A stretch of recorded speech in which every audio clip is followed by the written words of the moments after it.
ஒரு நாட்டில் வாழ்கிற ஒவ்வொரு குடிமகனுக்கும் ஒரு சக்தி இருக்கிறது. அது பணம் அல்ல, பதவி அல்ல, அது ஓட்டு.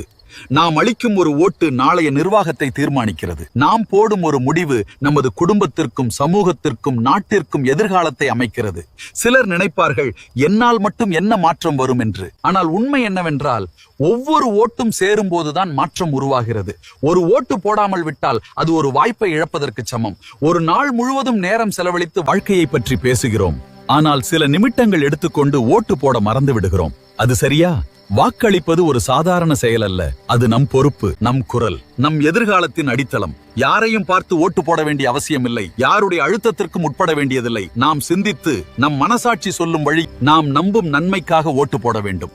அதே நேரத்தில் நாம் மட்டும் ஓட்டு போடுவது போதாது. நம் குடும்பத்தினரையும், நண்பர்களையும், அனைவரையும் ஓட்டு போடச் சொல்ல வேண்டும். ஏனெனில் விழிப்புணர்வு உள்ள சமூகம்தான் வலிமையான சமூகம். ஒரு நாட்டின் முன்னேற்றம் அதில் இருக்கும் மக்களின் விழிப்புணர்வில் தான் இருக்கிறது. அந்த விழிப்புணர்வின் முதல் படி வாக்களிப்பது. இறுதியாக சொல்ல வருவது, நாம் நினைவில் கொள்ள வேண்டியது ஒன்று: ஓட்டு என்பது ஒரு உரிமை. அதை பயன்படுத்துவது நமது கடமை. அதனால் 100% வாக்குப்பதிவு நடந்திட விழிப்புணர்வுடன் நிச்சயமாக ஓட்டு போடுங்கள். மற்றவர்களையும் ஊக்கப்படுத்துங்கள்.